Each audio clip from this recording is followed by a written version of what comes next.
I'm here with Brian Klontz, who's done a lot of work with community foundations and a friend of community foundations. Let me ask you, Brian, you're a chartered advisor in philanthropy and you've known the program for a long time. What do you think is the degree of fit between community foundations and a CAP or CAP study group? It's incredibly, incredibly tight fit because the CAP advisor has taken it upon him or herself to deepen their knowledge beyond the tools and techniques, to have the entire CAP curriculum. And most every CAP advisor that I've ever met has truly integrated those values into their overall practice.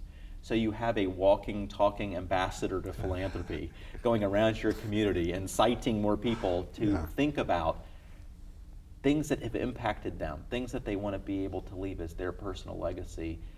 If I were working with a community foundation, I would want that list very, very fast to know these are the people that have joined the choir and are singing quite well, and I'd like them to be part of my choir too. I would add to that a point. I appreciate the compliment for CAPS, but obviously it's going to differ on the individual person, all that. But what I feel strongly is that the way an advisor becomes a really good CAP, really catches on, is to be exposed to other viewpoints, to actually become collegial and wear down all the boundaries that separate us. So we realize we're all trying to do the right thing for our clients and donors in the community. I think the best, what I've noticed is that when we have a CAP study group associated with a community foundation, and we bring in other nonprofits and other advisors, and they begin to talk for 9 months together, they are transformed by the experience. I've had people come up to me later and say, what did you do to this person? I thought they were Clint Eastwood, and all of a sudden now they're talking about philanthropy all the time. And it's not because anything I did really, or the program did, it's that they were in conversation with a community foundation and charities for 9 months, and their true self kind of came out in the process.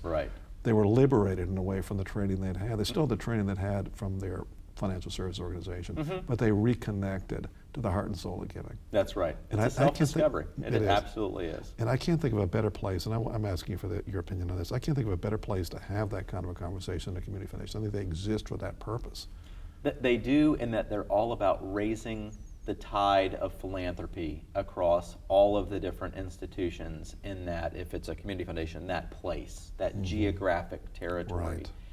And to do that in a neutral way, to say our job is to make more philanthropy happen, that to have the construct that is CAP as an enabler to allow them to be able to do that, I think is exactly right. And one point I would press is the places that I've seen it work so well are where community foundations aren't the only nonprofit at the table. No, I'm glad you said that, because I was going to ask you about that, because here's the question I get all the time. Because imagine, I'm training all these different groups, right? So I get the insurance agent who calls me and says, okay, I want to do a CAP study group, and I want to be the only life insurance agent in the room, and probably the only person who sells annuities, investments, mutual funds. Will you help me? I'll say, well, yeah, I will. I will help you. Okay, I'm trying to sell CAP courses. I'll help you. But my heart is not in it, because I don't see how you can model selfishness and get generosity on the back end. You've got to model going to the higher level, okay? And if a community foundation chooses not to include anybody other than themselves, there's an excellent choice for doing that. If all the organizations who could do that and make it successful, I'd put a community foundation at the top of the list, because they do represent the community and they can make a very strong case. But I think you have a more interesting group if you have a Jewish Federation, a community foundation, a single issue charity, so that you get all the viewpoints. You get the philanthropic ecosystem, the very best of the philanthropic ecosystem convened in that room with the very best advisors. Now you have a group that can actually make something happen in the community for real. Yes, that's exactly right. I would completely agree. I wouldn't add anything to that. And I think that there are wonderful examples separate from CAP where community foundations and the hospital or the Jewish Federation or the Christian Foundation have all come together to sponsor CE workshops, or for Philanthropy Day for the Advisor of the Year. So there are lots of examples that can be modeled, but to deepen that within the CAP structure, I think, is critical. Yeah, what CAP does, it just provides I won't say a pretext, but a pre-existing programming every other week to get together again without having to dream up what to talk about. And we're going to go across all the issues in 30 assignments, so you'll be escorted through it, but really what you're learning from is each other. That's the process. That's right.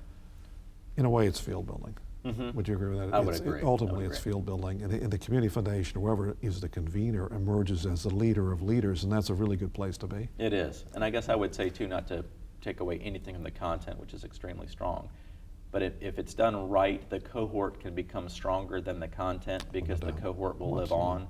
Yeah. And to be able to have the balance of strong content, which helps bring the cohort together, Right. and have that as a learning experience and self-discovery, but that cohort and that peer group from many of the Community Foundation clients that I have across the country, I can't tell you how many that say it's amazing the depth of the relationships that we were able to build over a 9-month or a 1.5-year process with people that we did not know that well to begin with. Right.